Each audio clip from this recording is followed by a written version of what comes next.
ay amin pong makakamit. At nananalig kaming answered prayer po ang bawat isa sa amin na lumapit sa iyo. At nananalig din kami, ang bawat isa, O Diyos, ay muli mo pong pagpapalain sa lahat ng aming pong buhay. At inaangkin din namin ang lahat ng aming panalangin ito ay iyo pong ipagkakaloob sa pangalan ng Ama, Anak at ng Espiritu Santo. Amen and amen. Purihin ang ating Panginoon.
Malakas na palakpak po sa ating dakilang Yahweh El Shaddai. Brothers and sisters, ang mensahe po na atin pong pagsasaluhan ngayong gabi ay hango po sa aklat po ng mga awit, kabanatang 63, talatang 1 hanggang 11. Psalms 63, verse 1 to 11. Sabi po sa Magandang Balita Bible, O Diyos, Ikaw ang aking Diyos na lagi kong hinahanap. Ang uhaw kong kaluluwa'y tanging Ikaw yaong hangad. Para akong tuyong lupa na tubig ang siyang lunas. Bayaan mo sa santuaryo sa lugar na dakong banal, Ikaw rooy mamasdan ko sa likas mong karangalan. Ang wagas na pag-ibig mo'y mahigit pa kaysa buhay. Kaya ako'y magpupurit, ikaw ang pag-uukulan. Habang ako'y nabubuhay, ako'y magpapasalamat at ako ay dadalangin na kamay ko'y nakataas. Itong aking kaluluway kakaing may kasiyahan, magagalak na umawit ng papuring iaalay. Laman ka ng gunita ko samantalang nahihimlay, magdamag ang palaging iniisip ko ay ikaw. Pagkat ikaw sa tuwina ang katulong na malapit sa lilim ng iyong pakpak, galak akong umaawit. Itong aking kaluluway sa iyo lang nang hahawak, pagkat ako kung hawak mo, kaligtasay natitiyak. Ngunit silang nagbabantang kumitil sa aking buhay, ay sila ang masasadlak sa malamig na libingan. Mamamatay silang lahat sa larangan ng digmaan. Kakainin ng asong gubat ang kanilang mga bangkay. Dahilan sa iyo, O Diyos, ang hari ay magdiriwang. Ang sa iyo ay nangako, galak yaong makakamtan. Ngunit silang sinungaling ay ang bibig ay matatakpan. Amen po. Palakpakan natin ang Diyos sa kanyang banal na salita. Malakas na palakpak po sa ating dakilang Yahweh El Shaddai. Magandang gabi po sa inyong lahat, mga brothers and sisters. Pwede po bang batiin nyo ng mainit na gabi yung katabi nyo? Mukhang, ayan. Mainit po ang pagmamahal ng Panginoon. Amen? Brothers and sisters, ang panalangin ko po, bago po ako tumayo dito, ay pagkaloob ng Panginoon na itong mensaheng ito ay maging katugunan sa ating mga pangangailangan. Kaya't hinihimo ko po kayo na makinig ng mabuti sapagkat ito po ay naniniwala akong may gagawin ang Diyos sa buhay natin. Amen po? Pero ang nais ko pong i-share sa inyo, ngayong gabi, katulad po ng laging sinasabi ni Brother Mike, it starts with two letters, mga kapatid, that is PG, mga kapatid, ano po. Baka nasa isip nyo, parental guidance.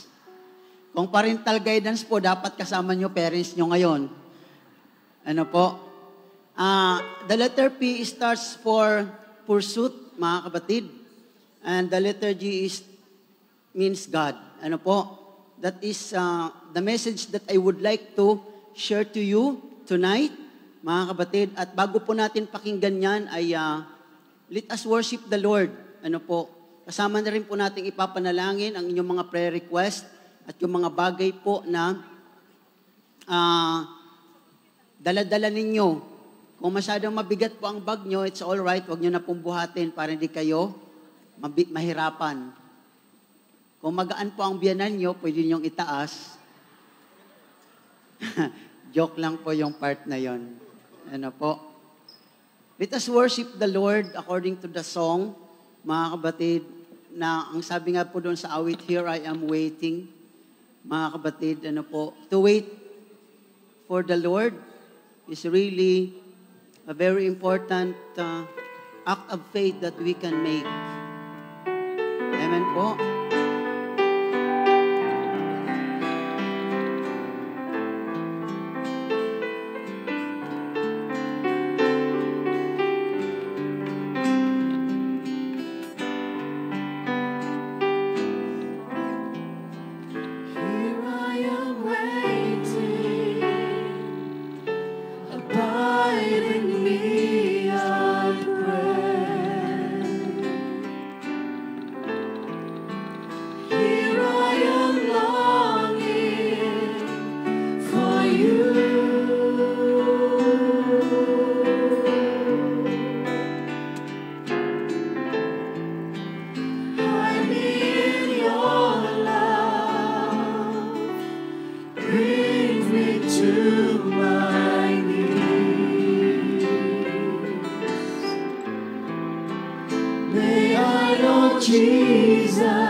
Take over. Come breathe in me, and I will rise on eagle's wings.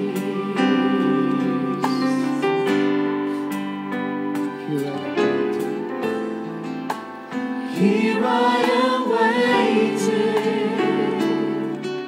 Abide in me, I pray. Here I am longing for you.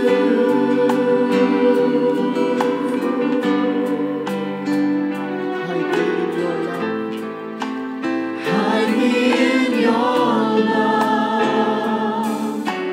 Bring me to my knees. May I know Jesus more and more. Come live in me. Come live in me all my life. Take over. Take over. Come breathe in me. Come breathe in me, and I will rise on eagle's wings. Come live in me all my life. Take over. Take over. Come breathe in me. Come breathe in me, and I will rise on eagle's wings.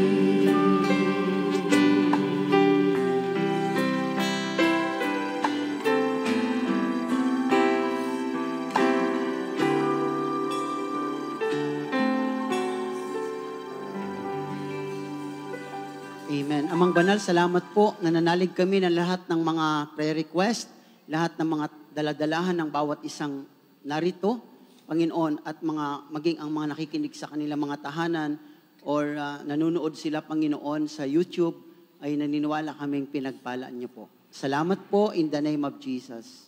Sige po, makakaupo na po kayo, mga kapatid ko minamahal, at pakinggan po natin ang message na ito. So, the message that I would like to share to you tonight is the pursuit of God, mga kapatid. Nung sinabi po sa akin na ako nga po ang inassign na magtatayo dito ngayong araw o sa gawain po ngayon ay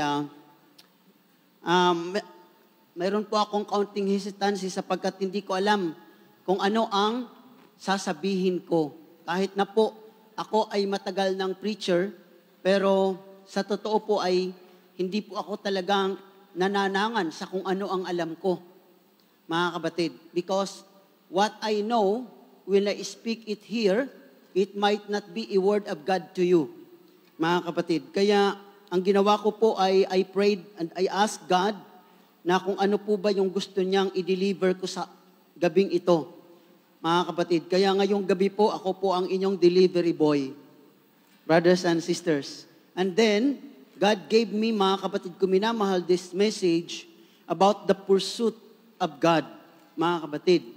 Ang ibig sabihin po ng salitang pursuit from the word pursue, mga kapatid, is to follow and try to catch or capture someone or something for usually a long distance or time, mga kapatid. Laging sinasabi po ni Brother Mike na ang paboritong laro ng Diyos ay hide and seek, mga kapatid. Ano po? At gusto ko lang pong dagdagan ng konti, meron pa pong isang paboritong laro si Lord. Yung habol-habulan, mga kapatid. Ano po? Because if we will read the Bible carefully and faithfully and with observation, ay makikita po natin sa Bible na for how many times nababanggit po dyan yung we have to follow the Lord, we have to seek the Lord. Mga kapatid, ano po, sinasabi nga po na my soul follows God hard, it follows you. Sinasabi doon, ngayon, ibig sabihin po, ang isang gustong-gusto talaga ng Panginoon ay habulin natin siya. Mga kapatid, ano po? Hanggang siya po ay ating maabutan. Ano po? Of course, that is not in the physical sense because God is not a physical being. Tandaan po natin yan. Mga kapatid ko minamahal. Kaya, the greatest pursuit that we can have in our lives is really our pursuit of God.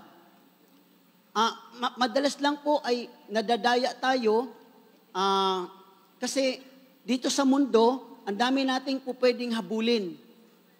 Mga kapatid, ano po, sa dinami namin ng tao sa mundong ito, bibihira po yung magulang na magsasabing, anak, gusto ko habulin mo ang Diyos sa buhay mo.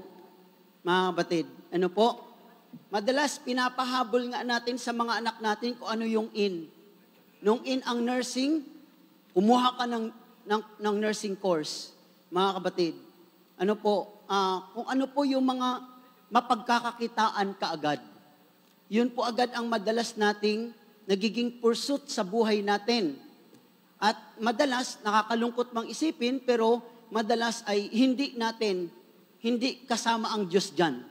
Sa kung mayroon tayong hahabulin o gustong makuha sa buhay natin, madalas po hindi kasama ang Panginoon, mga kapatid. At kahit na nga po sa atin na nandito na sa gawain ng Panginoon, still we have so many things, mga kapatid, that we pursue in our lives. At madalas, hindi kasama ang Panginoon. I'm not judging, mga kapatid. It's just based on my experience also and my observation. Kaya the greatest pursuit that we can ever have in our lives, brothers and sisters, is the pursuit of God. Sinasabi nga lagi sa atin, pag nakuha mo na ang Diyos sa buhay mo, pag nasa iyo na ang Diyos, nasa iyo na ang lahat. Mga kapatid. So really, it matters, mga kapatid ko minamahal. Now let's look at the significance, mga kapatid. Bakit ba natin kinakailangan na ipurso o habulin ang Panginoon hanggang sa siya ay ating maabutan? Mga kapatid ko minamahal, ano po? Sa Bible, brothers and sisters, in James chapter 2 verse 23, Abraham became God's friend because of his pursuit of God through obedience. Mga kapatid, ano po, walang iba na nagkaroon ng ganyang klaseng relationship kay Lord, na naging kaibigan niya ang Diyos, kundi si Abraham. Mga kapatid, because of his pursuit of God through obedience. Mga kapatid, in Acts chapter 13, verse 22, King David was regarded as a man after God's own heart because God became his pursuit in his life. Mga kapatid, ano po? Ang nagtaguri kay King David na tao na may puso, a man after God's own heart, ay hindi po ang writer ng Bible, ng Acts o ng 1 Samuel or 2 Samuel, ang nagbigay ng ganoong klaseng testimony that David was a man after God's own heart was God Himself. Sa Tagalog po, isinasalin natin ang salitang a man after God's own heart sa salitang taong may puso na katulad ng puso ng Diyos. But strictly speaking, mga kapatid, ang literal translation dapat ay isang taong ang kanyang hinahabol, mga kapatid, ay walang iba kundi ang puso ng Diyos. King David, mga kapatid, when he was here on earth, he lives after God's own heart. Kumbaga parang sa ibang pananalita sa Tagalog, ang gusto lang naman ni David, mga kapatid, ay ang puso ng Diyos. Mga kapatid, makuha niya ang puso ng Diyos. Parang pagka sinabing, you are just after my money. Mga kapatid, nakuha niyo po, sa pagka tinagalog mo yon, ang ibig sabihin noon, ang habol mo lang sa akin ay ang pera ko.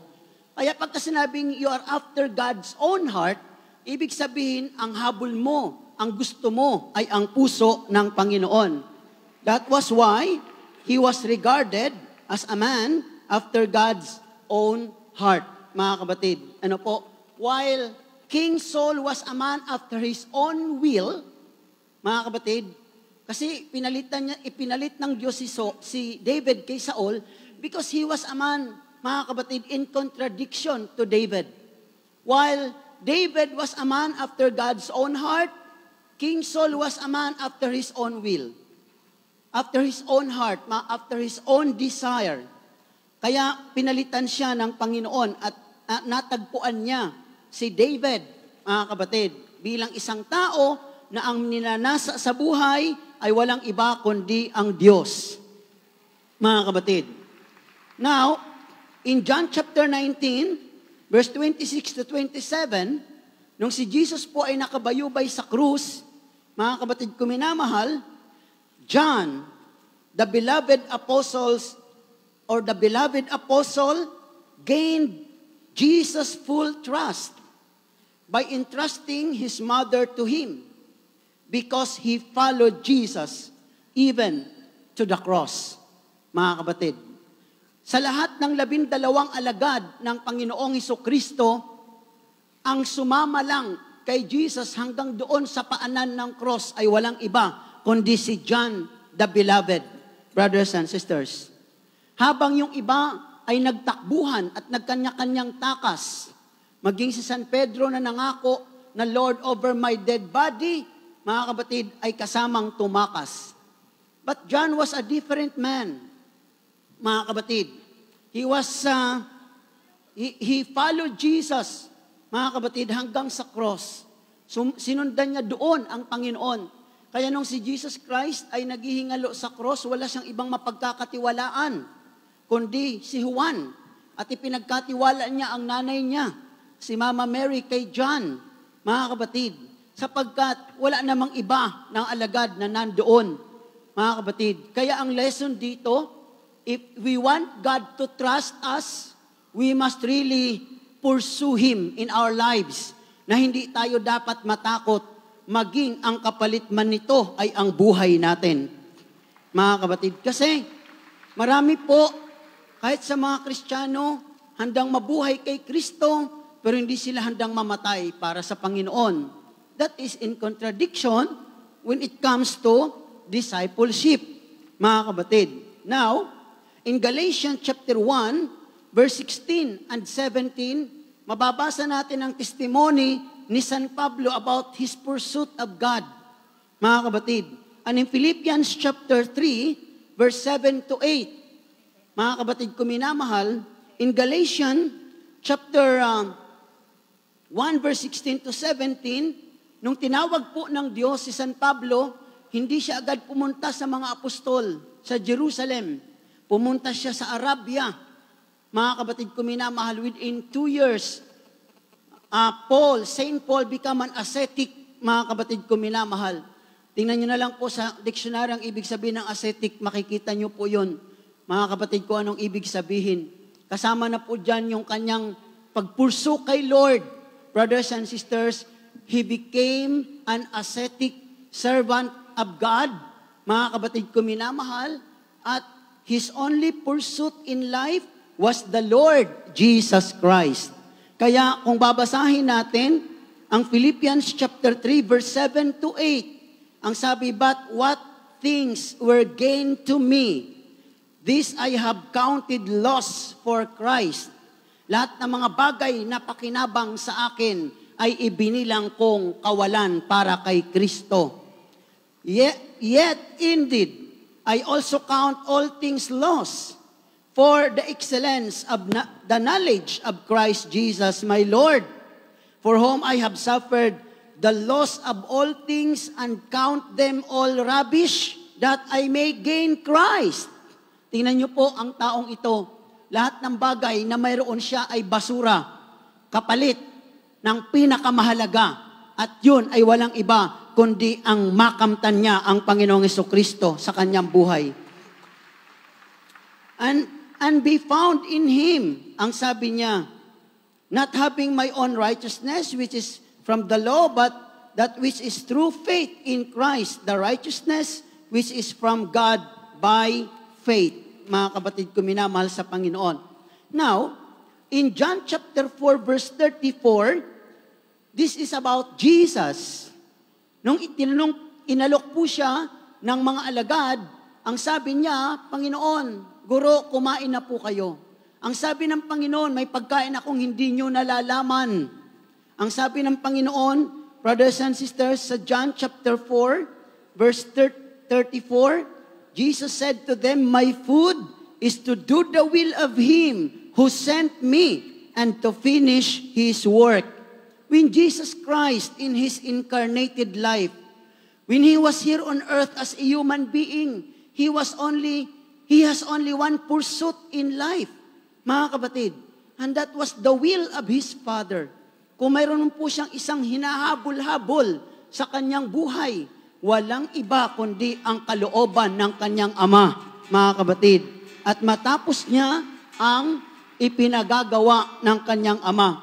Ito po mga ibinigay ko sa inyo, mga kapatid ko minamahal, ay mga sufficient proof, mga sufficient example sa buhay ng mga tao na nabuhay sa mundong ito, na may buto, dugo at laman, hindi sila kakaiba sa atin, hindi natin masasabing mas matatalino sila kaysa sa atin, mga kapatid, but they discovered one very important matter in life. It is not just to live, mga kapatid, but to live with meaning. And what gives meaning to us, mga kapatid, is not what we have. Hindi ito mga material things. Ang tunay na kahulugan ay ang masumpungan natin, makuha natin, mahawakan natin ang Diyos sa buhay natin at hindi na natin mapakawalan. Ang ibig sabihin po nito sa atin na mga naglilingkod sa Panginoon, mga kapatid, that the degree of the effectiveness of our ministry, mga kapatid ko minamahal, is the result of how much we have already caught God in our lives. That is what it means to us to pursue God. Kung anumang klaseng paglilingkod, mayroon tayo sa ngayon.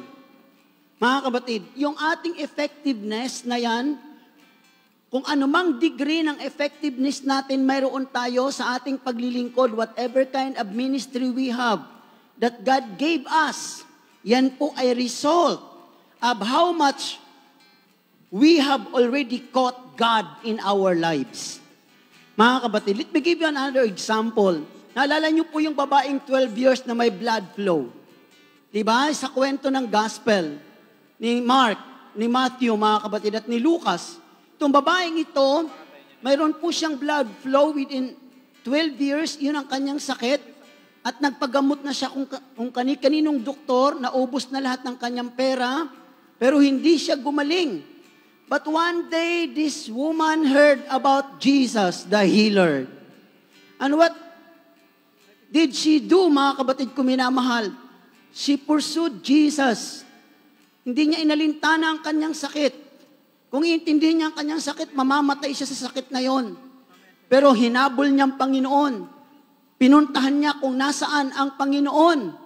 At ano ang sabi niya? Ang sabi niya, mahipo ko lang ang laylayan ng kanyang damit, ay gagaling na ako. At nangyari nga, gumaling siya. Laylayan pa lang ng damit yon ng Panginoon. Gaano pa kaya, mga kapatid, kung ang Panginoon mismo ang mapapasap atin? Kung may miracle nga sa paghipo sa laylayan ng Panginoon, gaano pa kaya, mga kapatid, kung ang Diyos ang tunay na makakamtan natin sa ating buhay? Amen po ba? Mga kapatid ko minamahal, sa totoo lamang po, anuman ang ating mga edukasyon, hindi naman po yan masama. But really, brothers and sisters, as far as my observation is concerned, we cannot really find God through our secular education. Kahit mayroon tayong mga degree, kahit mayroon tayong mga masters, kasi kung yan ang paraan para makamtan natin ang lubos ang Diyos, mga kabatid, lahat na sana tayo ay matitino. Pero tingnan niyo po, kahit saang bansa, yung mga pinaghihinalaan ng mga kurap, may mga pinag-aralan naman yan. What is the problem? Mga kabatid ko minamahal. At yung iba pa dyan, graduate pa yan sa mga Catholic school, sa mga private school. Mga kabatid, anong sagot ni Father Auriada tungkol sa bagay na yan? Mga kabatid, because he was a professor of graduates in the UST. Sabi niya, ang problema hindi naman talaga ang school. Ang problema ay sila pag lumabas na. Kung natutunan ba talaga nila yung kanilang mga narinig, mga kabatid. But one of the concern of our secular education, mga kabatid ko minamahal, is it only sharpens our mind. But it does not sharpen our hearts. Because the real change begins in the heart and not in the mind. Mga kabatid ko minamahal. Kaya kahit na mayroon tayong mga degree, kahit na mayroon tayong mga tawag dito, bachelor, kung ano man po yan, it's not bad, brothers and sisters. But you cannot find God in that area. Kasi kung masumpungan natin ang Panginoon sa area yan, sana talagang wala na tayong, lahat na tayo ay punong-puno na ng katinuan sa mga oras na ito. Mga kabatid, di po ba? Hindi po masama yan. Ako, mga kapatid ko minamahal, pangarap ko nga talaga pagkat nakagraduate ako, magmamasteral ako, tapos magdodoctorate ako, mga kapatid ko minamahal sa Panginoon. Pero I know na madalas po yung ating mga degree, panggulat lang yan sa mga tao, mga kapatid. Ano po? Pero ang totoo, hindi sila maliligtas at hindi naman sila gumagaling. Kahit ako ay may PhD, hindi ko naman masasabing in the name of my PhD be healed, mga kapatid. Di po ba? Alam nyo, mga kapatid ko minamahal, at nung ako po ay nawala dito sa ministry, meron akong narinig na kwento. Aywan ko kung narinig nyo na po yun. Ano? Meron pong isang gawain na nag-imbita po sila ng preacher, ng pastor, ano po. At itong pastor na to ay from Germany, mga kabatid. Kaya ang sabi nung pastor doon sa gawain na yon, sabi niya doon sa kanilang guest, sabi niya, kumbaga sa Tagalog, paano mo ba gustong i-introduce kita? Sabi niya, would you like me to introduce you to the people through your PhD, through your degree? Sabi naman ng pastor invited, sabi niya, no need to mention that. Sabi niya, how do you want me to introduce you? Sabi naman nung German pastor, sabi niya, just introduce me as a shepherd. Sabi niya, kaya nung tumayo na po, yung nag-invite, sabi niya, and now brothers and sisters, let's listen to our guest. Our speaker tonight is a German shepherd. Hallelujah. Kaya kung minsan nakakabit yung gano'n, palibasa from German, kaya nakakatakot kaya yon. Ang speaker mo ay German shepherd, baka gatin ka.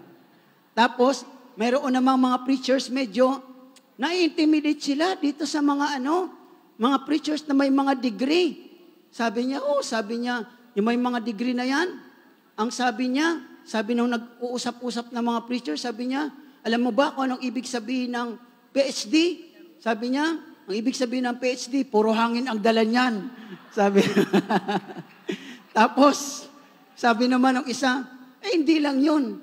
Yung may mga masters, yung mga MDiv, sabi niya, alam mo yung MDiv, sabi niya, ibig sabihin niyan, Master of Divination yan. Kung tatagalogin, mangkukulam. Pagkatapos sabi niya, siguro sabi niya, mas maganda-ganda rin daw yung DD. Mga kabatid, di ba? Mayroong degree na DD. Mga kabatid, ibig sabihin noon ay Doctor of Divinity. Pero ang sa kanila, hindi Doctor of Divinity yun, Devil's Destroyer yun daw yun. Mga kabatid. Kaya, iniisip ko, ano kaya ang kukunin ko? Pagkatapos ko po, ano kaya ang ibibigay ko sa mga tao? Pagkatapos ko kaya ay magiging puro hangin ang dala ko, magiging makukulam ako, o magiging Devil's Destroyer. mga kapatid. Anyway, the show is over. Joke lang po yun. Huwag niyong masyadong seryosohin yon. Amen po ba? Now, mga kapatid ko minamahal, the question is how to pursue God. Paano po natin, tawag dito, hahabulin, hahanapin, hahangarin ang Diyos sa buhay natin. Sa Bible po, ay meron po ako mga na-discover na ilan pong mga mahalagang pamamaraan. I will not elaborate these things sapagkat marami sa atin, alam na natin ito. But I will focus on the other aspect, mga kapatid. However, ibibigay ko po sa inyo kung ano itong mga pamamaraan na ito. Number 1, pursue God through His words. Mga kapatid, because you cannot separate God from His words. Lagi kong sinasabi, dapat kung ilang taon na kayo sa gawain, ganon nyo rin karami dapat nabasa ang Bible from Genesis to Revelation. Ano po? That is, having the plan to read the Bible, the whole Bible once a year. Mga kapatid ko minamahal sa Panginoon. So kung 10 years ka na sa gawain, mas maganda kung 10 times mo nang nabasa ang Bible. Mga kapatid ko minamahal. Ano po? Ako, deficit na deficit eh. Mga kapatid ko minamahal, ano? Kasi hindi pa ako nakaka-29 years na 29 times na magbasa ng Bible. Siguro nakaka-15 pa lang, kaya deficit pa rin po ako, but mas maganda lang yun kaysa wala. Mga kapatid ko minamahal. Alam niyo po, number 2, brothers and sisters, pursue God through prayer and fasting. Mga kapatid, pursue God through prayer and fasting. Number 3, pursue God through worship. Mga kapatid ko minamahal. Ito po yung mga pamamaraan sa Bible. Habulin mo ang Diyos sa pamamagitan ng iyong pagsamba. Pero ba't marami naman sa atin sumasambay, di natin nahuhuli ang Panginoon? Mga kapatid, now it will be explained later. Number 4, mga kapatid ko minamahal, pursue God through obedience.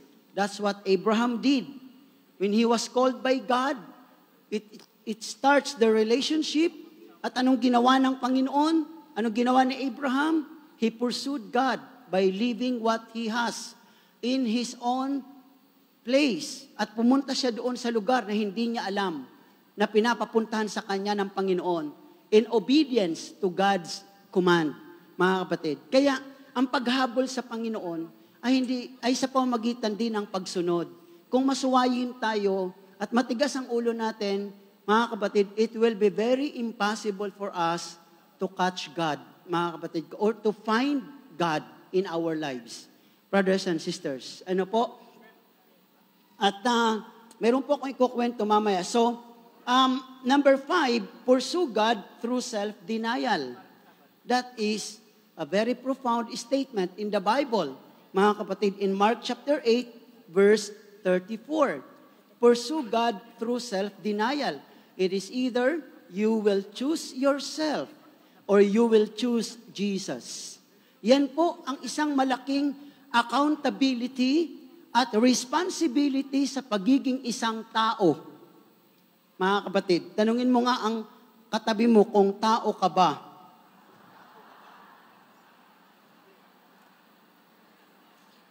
Amen po? Anong sagot? Alam niyo po, mga kapatid ko minamahal, yan po ang malaking accountability and responsibility and accountability ng pagiging isang tao. Because we do not just live by instinct.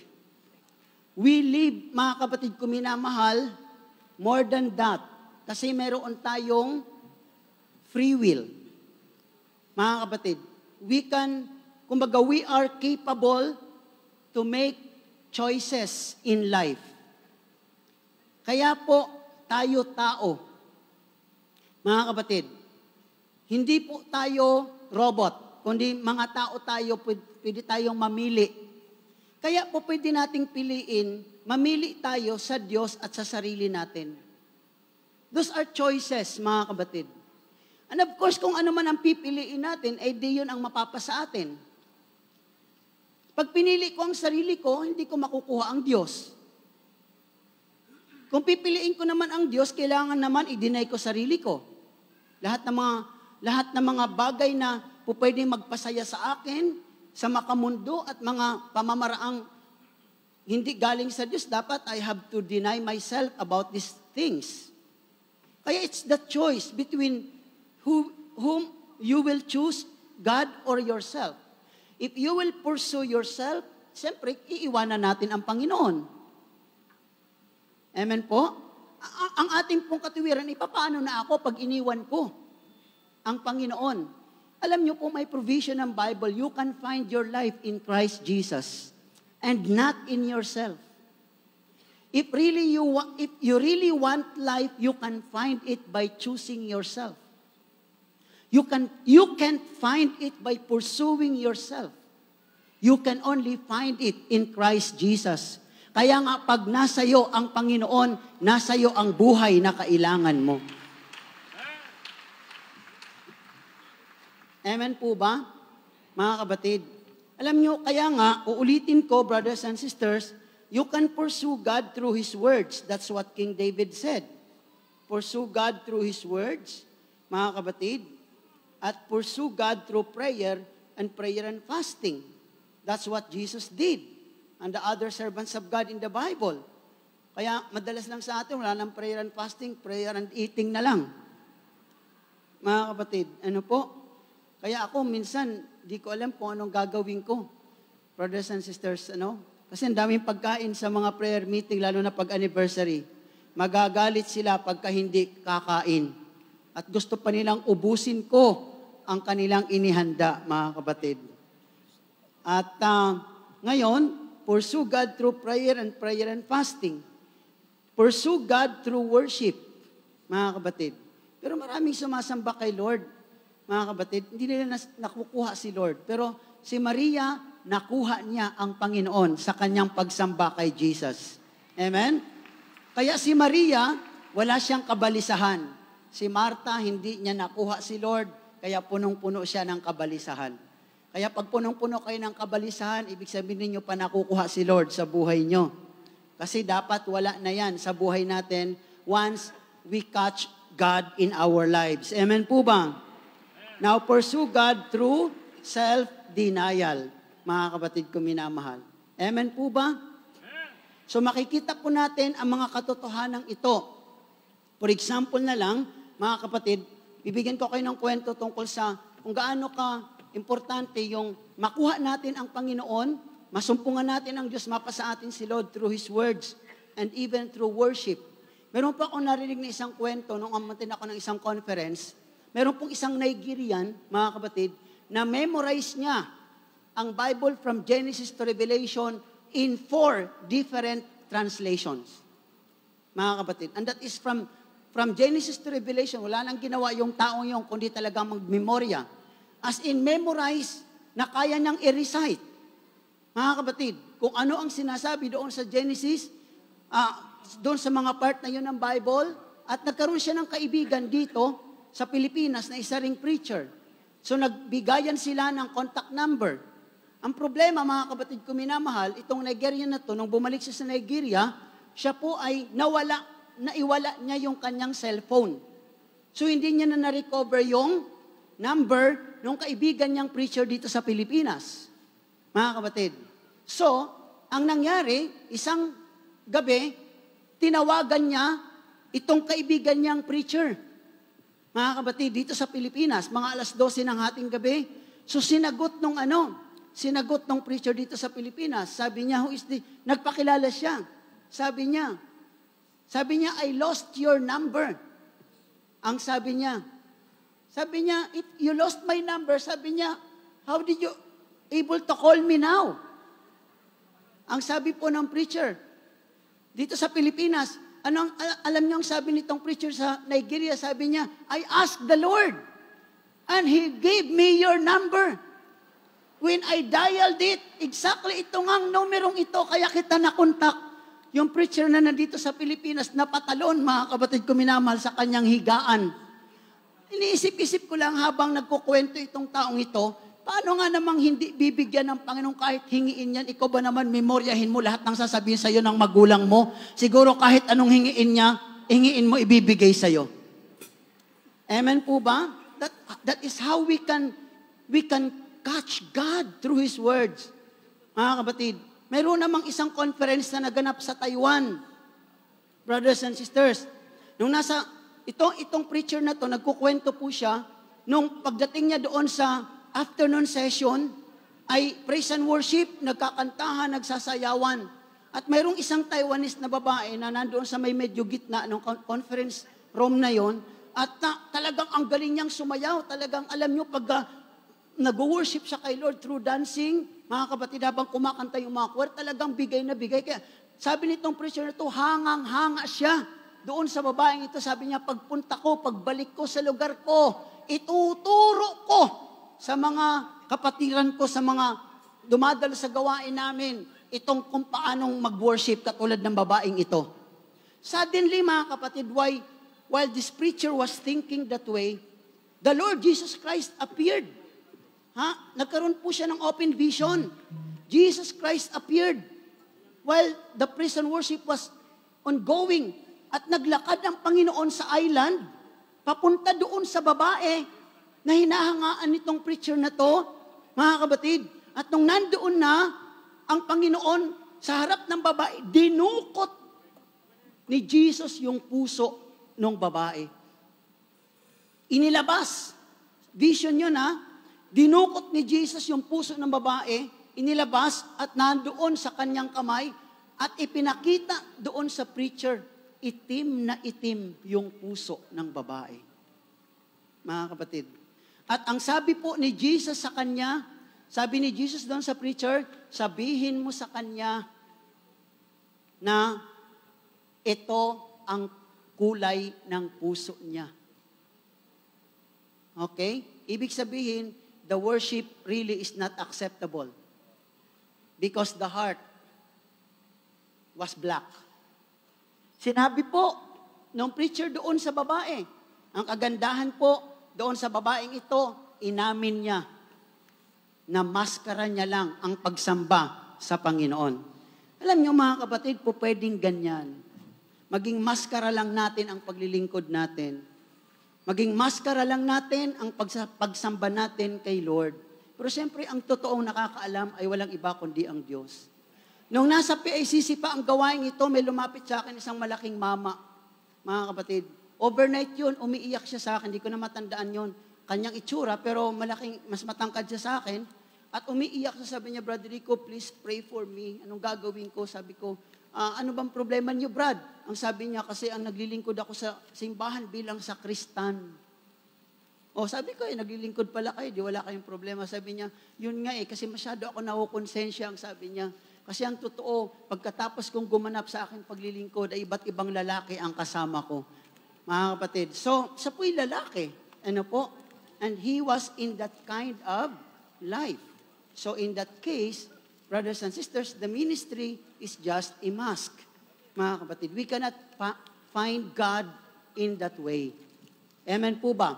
Now, let me share to you, mga kapatid ko minamahal, the motivating factor. Mga kapatid, the factors of pursuing God. Kasi, pwedeng, we pursue God, we pray, pero bakit ganon?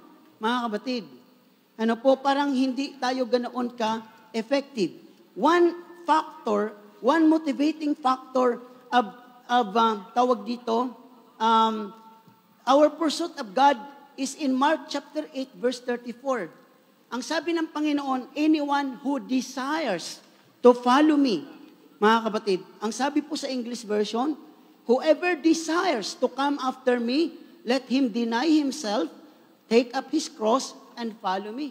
So kinakailangan pala, ang ating paghabol kay Lord, ay hindi iyan kusang mangyayari. Kailangan naisin natin. Kinakailangan gustuhin natin. Kinakailangan, mga kapatid ko minamahal, nasain natin. Alam niyo po, yung salitang pagnanasa ay yung salitang pagnanais, yung salitang desire is the function of the emotion. It is in the area of the feelings. It is in the area of the emotion. This is the right use of our emotion. Ito yung tamang paggamit natin ng ating emosyon. Mga kapatid, hindi yung emote tayo ng emote dahil sa sama ng loob. Hindi yung emote tayo, we're full of emoticons, mga kapatid.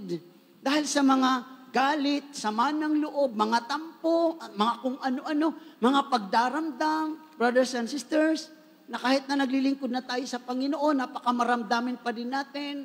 Pag pinagsabihan tayo, hindi natin tinatanggap, nangangatwiran tayo. That is the wrong use of our emotion. Binigyan tayo ng Lord ng emotion for a certain purpose, mga kapatid. At ang desire ay, it is a feeling. It is in the area of the emotion. Yun ang tamang paggamit. Gamitin mo ang damdamin mo. Gamitin natin ang ating emosyon para ano? Para naisin na ating habulin, ating hanapin, at ating masumpungan ang Panginoon sa buhay natin. Amen po ba?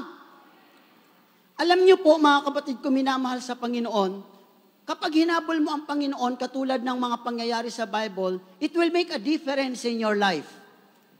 Amen po? I will give you a very important demo. Sundan mo lang ako, brad, ano? Mga kapatid ko minamahal, lahat tayo ay nanggaling sa ganito, brothers and sisters.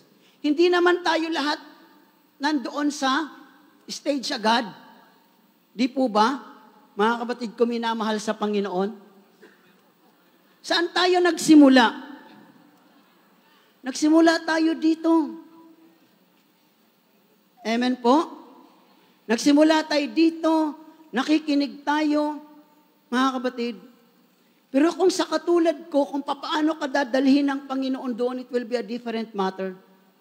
Nung ako po ay magsimula dito bilang isang preacher, mga kapatid, ay wala pa akong malakas na elder para mag-back up sa akin at mag-recommend.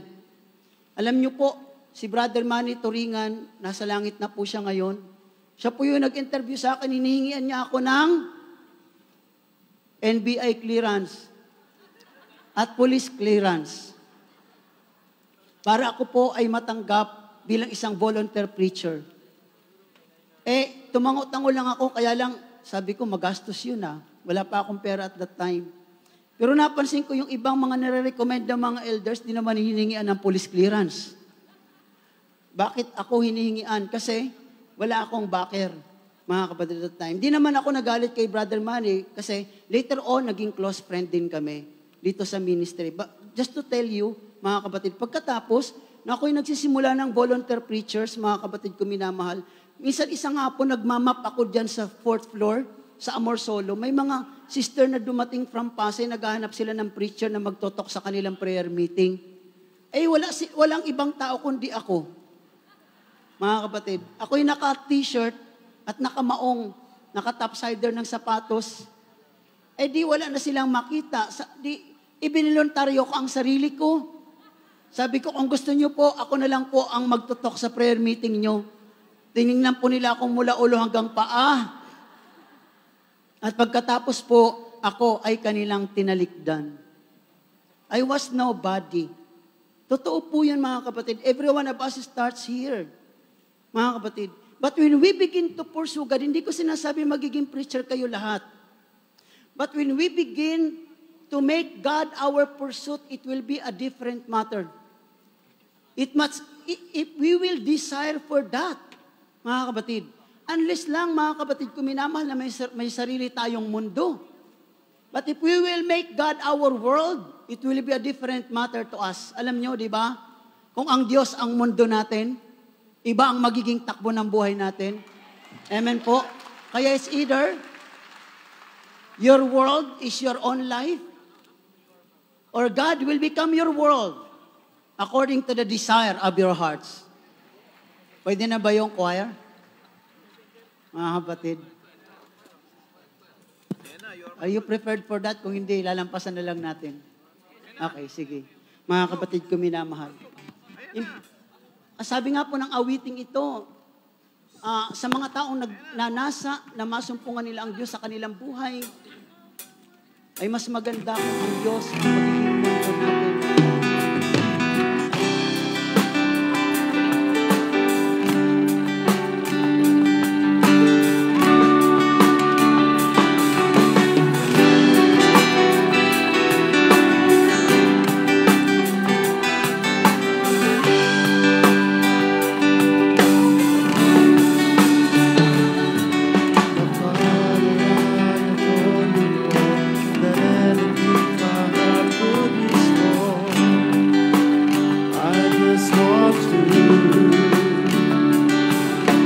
Jesus, my beloved Savior, everything I am, I owe to you. I owe it all to you. And angels come and adore you. And we, your children, worship you. You are my world, you are my God, and I lay down my life for you. You are my world, the one I love. No one could ever take your place.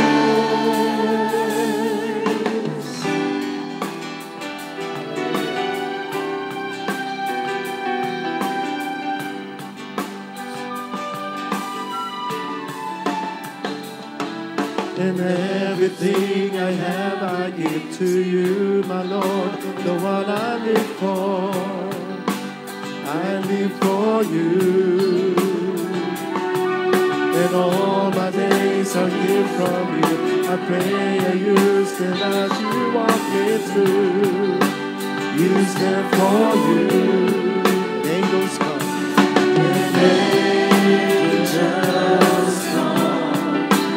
And adore you. And we your children worship you. Worship you. You are my world. You are my world. You are my God. And I lay down my life for you. You are my Lord. You are my Lord. The one I love.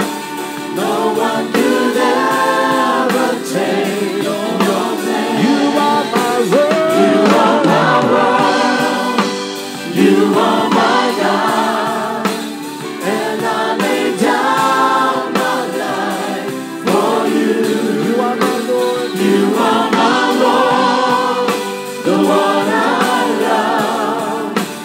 No one could ever take your place. You are my world. You are my world. You are my God. And I lay down my life for you. You are my Lord, the one I love. No one could ever take your place.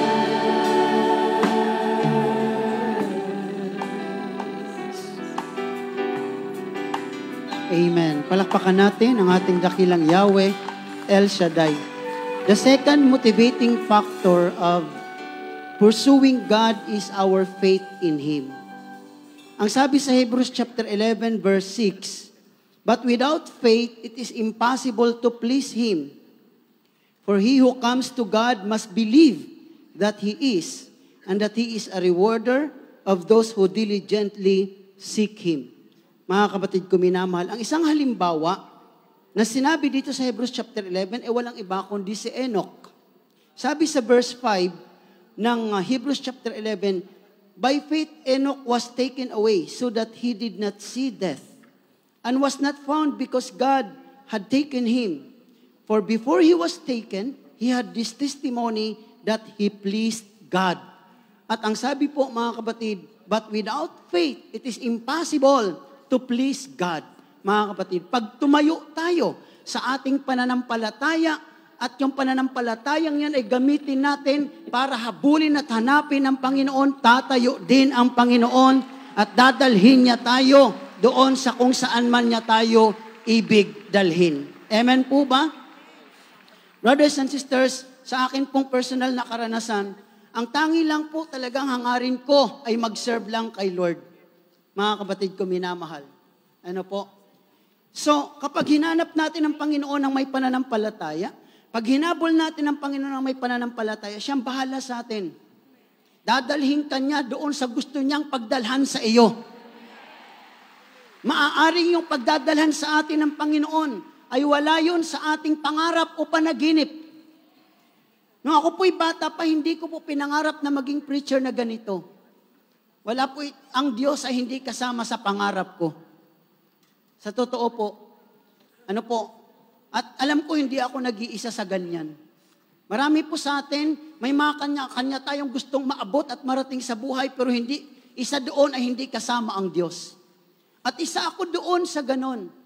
But when I started to become a believer in God, mga kapatid ko, minamahal sa Panginoon, at hinanap ko ang Diyos sa pamamagitan ng pananampalataya, kasi sinasabi dito, ang sino mang naniniwala sa Diyos, ang sino mang naghahanap sa Diyos, ay dapat maniwalang may Diyos, at siya ang nagbibigay ng gantimpala sa mga naghahanap sa Kanya. Alam niyo po, ibang-iba pag nasumpungan natin si El Shaddai sa buhay natin. Amen po ba? Si Abraham ay naging father of many nations sapagkat ang Diyos ang pinili niya sa buhay niya. Si David ay naging man after God's own heart sapagkat ang Diyos ang habol-habol niya sa buhay niya. Amen po ba? Ang ating Panginoong Jesucristo sa kanyang pagsunod sa kalooban ng Diyos, kahit ng kanyang pagsunod sa kalooban ng Diyos ay humantong sa kamatayan, hindi siya pinabayaan ng Diyos Ama sa libingan, muli siyang binuhay sa loob ng 3 araw. Amen po ba? So the second motivating factor is really our faith in Him. If you believe, then you will behave according to what you believe. Maniwala kayo. Ang mga Kristiyano po, we behave according to what we believe. If we do not believe, then we will behave that way. Ang mga naniniwala, mga kapatid, na ang Diyos ay po pwedeng masumpungan, hinahanap nila ang Panginoon. Alam niyo po itong binasa natin, praise God, di ko nakalimutan, itong binasa po natin sa Psalm 63, ito po ay sinulat ni King David nung siya po ay nasa wilderness when King Saul was in hot pursuit of him. Tinutugis po siya ni Haring Saul sapagkat naging banta siya sa kaharian ni Haring Saul. While King Saul was in hot pursuit of David, David was in hot pursuit of God. Mga kapatid ko, minamahal. Yun po ang napakaganda. Alam niyo po, kung tutusin, ang gagawin na lang ni David, puro tumakas siya umiwas siya ng umiwas, pero he was in hot pursuit of God hanggang sa masumpungan niya ang Panginoon sa kanyang buhay. At ano ang nangyari? Inilagay siya ng Panginoon sa palasyo. Please sit down po. Matagal pa tayong matatapos. Amen po ba? Mga kapatid ko, minamahal. Kaya, there is a big difference with that. Now, the third motivating factor, mga kapatid, in pursuing God in our lives is devotion. Our devotion to God. I deliberately choose the word devotion rather than love. Because there is a very important definition of this word in the dictionary, mga kapatid ko, minamahal. Our devotion to God, if we have it, mga kapatid, it will motivate us to pursue God. Ang isang meaning po sa dictionary na gustong-gusto ko tungkol sa devotion is strong love. Mga kapatid, yan po ang isang meaning sa dictionary ng devotion. Sabihin nyo nga po ng malakas, strong love. Kung tatanungin tayo kung love natin si Lord, we will answer yes. But the question is how strong your love is. Gaano kalakas ang iyong pag-ibig sa Panginoon? Ikaw lamang ang makapagsasabi niyan. Sapagkat siyempre, ang pag-ibig na mahina din ang ma-accomplish. Ang pag-ibig na malakas ay marami ang magagawa. Mga kapatid, alam niyo po, no, ako'y pumunta dito sa Maynila nung teenager pa ako, sinasama po ako ng nanay ko dyan sa Baklaran. Yung nanay ko po ay nagsisimba tuwing Miyerkules or once a month yan sa Baklaran, sinasama niya ako. Nakikita ko yung nanay ko lumalakad ng paluhod. Mula doon sa pintuan ng simbahan ng Baklaran, papunta doon sa may altar. At hindi po yun once. Mga 3 beses pagkatapos, pag nakarating na siya doon sa altar, babalik na naman ng nakalakad na paluhod. Pag nakarating na naman dito, babalik na naman. At hindi nag-iisa yung nanay ko, marami sila. At ang ginagawa ko lang ay tagapanood. Sapagkat at that time, hindi ko kayang gawin yun. Anong pagkakaiba namin ng nanay ko? Ang pagkakaiba namin ng nanay ko ay devotion. Siya may devotion, ako wala. Hindi po pwedeng gawin yon ng isang taong walang strong love. Amen po ba? The same with pursuing the Lord. Hindi ko sinasabing, gawin din natin na lumakad tayo mula dito hanggang dito mula doon hanggang dito, mahaba yan. Pero it's just an illustration to us na even difficulties, mga kapatid ko minamahal, itong mga difficulties na to ay kaya itong hamakin kapag ganoon ka-strong ang love natin kay Yahweh El Shaddai. Amen po? Kaya minsan nasusubukan niyang devotion natin pagka ganitong hindi maganda ang panahon, kapag may problema tayo, kapag tayo po ay may difficulty sa ating paglilingkod, tutuloy pa ba? Siyempre yung mga walang devotion, hindi na sila tumutuloy. Kasi naduduwag na sila. Yung mga nasasaktan, hindi na sila tumutuloy kasi naduduwag na sila. Pero kung may devotion ka, your love to God is very strong. No one can stop you. Walang makapipigil sa'yo. Magpapatuloy ka because you will make it. And you can make it because of your strong love of God. Amen po ba? Lahat po na may mga strong love kay Lord ay tumayo. Alam niyo po mga kapatid ko minamahal kung paano magiging strong ang love natin kay Lord. Gusto niyo po maging strong ang love niyo kay Lord? Sapagkat kung tatanungin niyo po mga sarili ko, love ko ang Panginoon, pero ang totoo gaano kalakas ang pag-ibig ko sa Kanya. Madalas nasusubukan yan sa pagbibigay, di nga natin kayang ibigay yung tithes natin, tapos strong love ba yun? Walang strong love dun. Kung hindi natin kayang patawarin ang ating kaaway, walang strong love dun.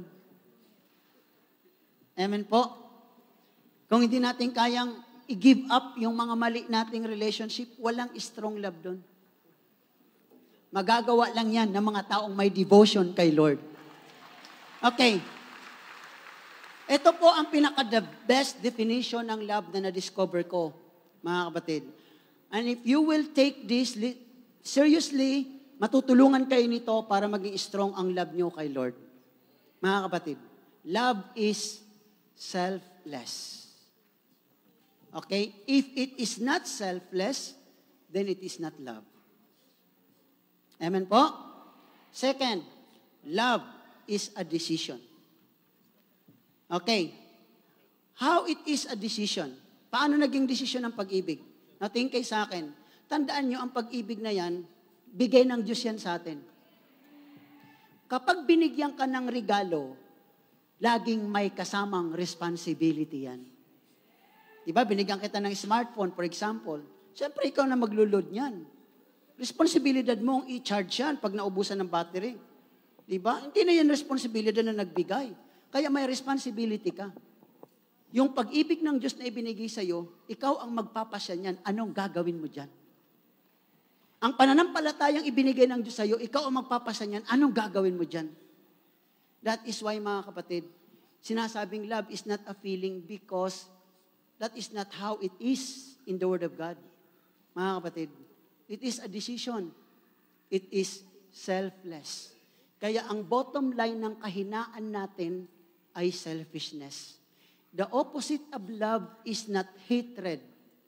The opposite of love is selfishness. You are weak because you are selfish. But you are strong if you are selfless. Amen po? Now mga kapatid, you find God tonight through this message. Amen po? Lagay niyo ang inyong mga kamay sa tapat ng inyong mga puso. Just close your eyes and tell Him that you love Him.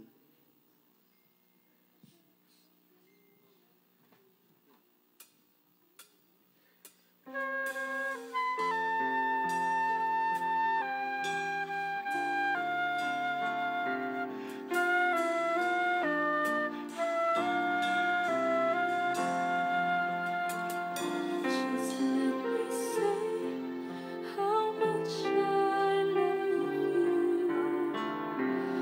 Let me speak of your mercy and grace. Just let me live in the shadow of your beauty. Let me see you face to face, and the earth will shake as your word goes forth, and the heavens will tremble for you. But let me say how much I love you. Oh, my Savior, my Lord and friend.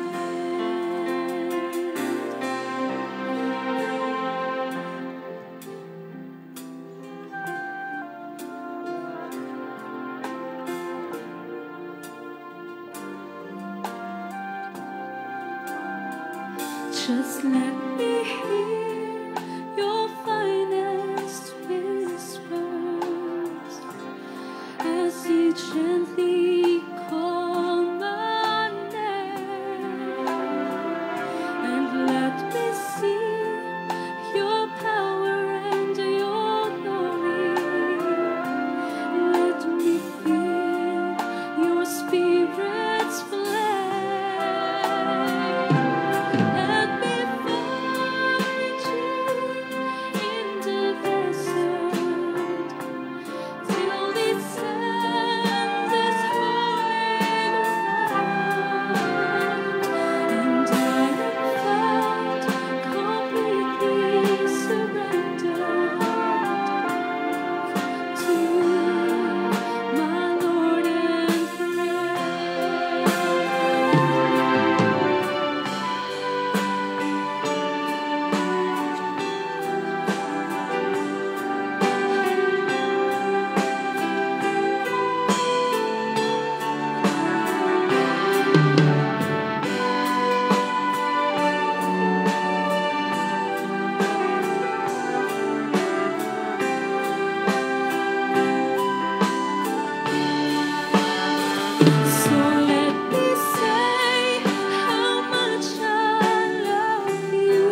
Thank you, Jesus.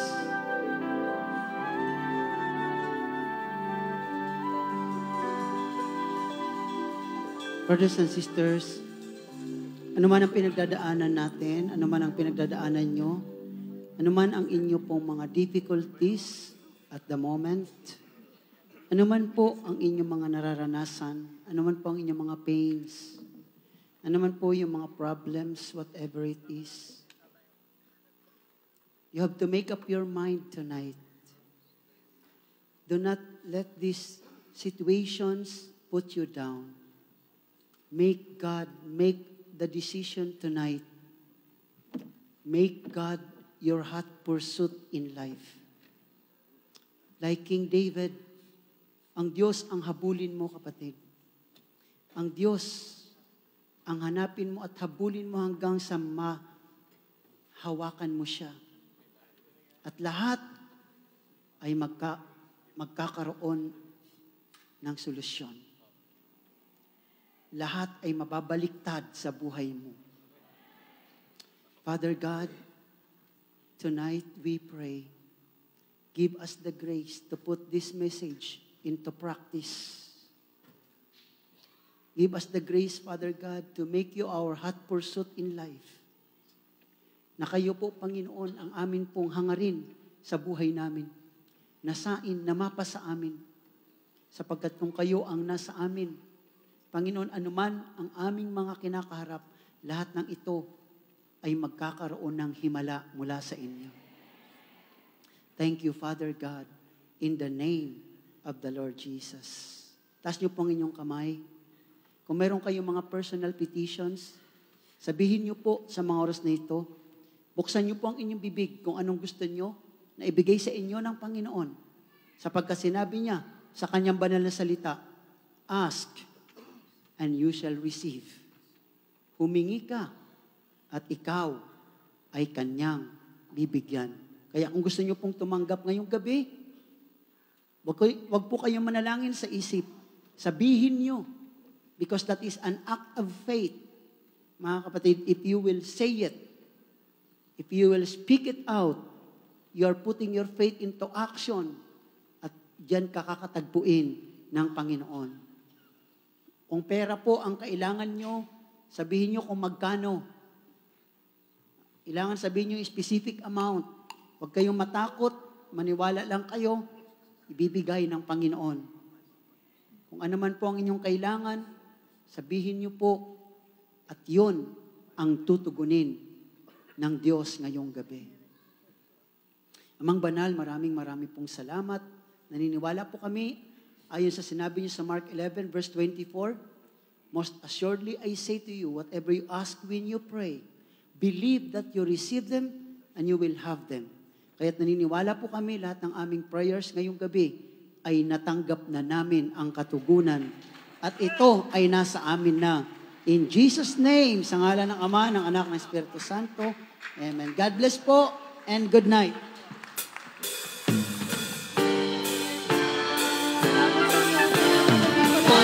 Saya